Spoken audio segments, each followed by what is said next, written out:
Ce code de la cybersécurité, il répondait à un besoin fort qu'on a identifié en écoutant les praticiens de la cybersécurité, en écoutant aussi dans le cadre des travaux qui sont menés dans la chaire cyber de l'Institut des hautes études de défense nationale et à l'Université Bretagne Sud, toutes les insatisfactions qu'il y avait autour de la cybersécurité. Et une d'elles, qui était la plus importante sur le plan juridique, c'était d'accéder au droit, matériellement, facilement.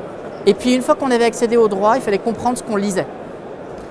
Et sur ces deux aspects, les éditions Dalloz ont répondu présent en accompagnant ce code de la cybersécurité pour que vraiment l'accès au droit et la compréhension du droit soient facilités.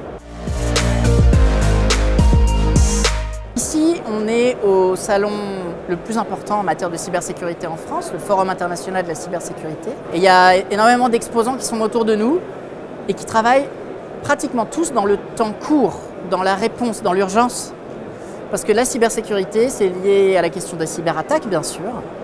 Et donc, il faut être très fort dans le temps court. Le code, c'est un ouvrage, mais c'est aussi un service très fort dans le temps court, puisque quand vous achetez cet ouvrage, eh bien, vous avez aussi accès à la base de données qui représente cet ouvrage et qui est mise à jour en temps réel. Chaque semaine, il y a une mise à jour qui est faite. Et vous avez accès à cette mise à jour jusqu'à la prochaine édition papier. Mais il ne faut pas négliger aussi le temps long. Et c'est un temps qui va prendre de plus en plus d'importance au fur et à mesure que la société mûrit sur les questions de cybersécurité. Je pense qu'il y a deux aspects de temps long que ce code représente, qui sont vraiment très importants.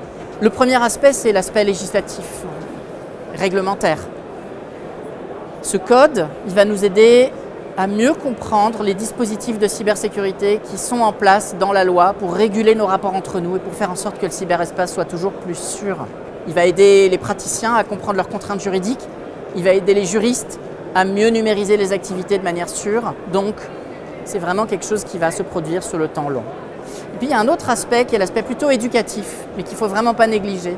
Surtout que tous les praticiens nous disent qu'ils sont inquiets pour le vivier de personnes qui vont faire de la cybersécurité demain. On n'a pas assez de gens qui font de la cyber, que ce soit en droit ou dans les matières techniques. Et en fait, ce qui est très important, c'est que les personnes dont on a le plus besoin aujourd'hui pour la cyber, elles sont en CE1, en CM2, en 6e.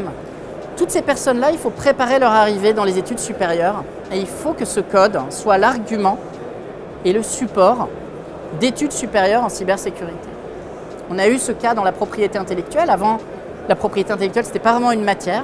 Le code de la propriété intellectuelle est arrivé, c'est devenu un argument pour en faire une matière qui aujourd'hui est incontournable.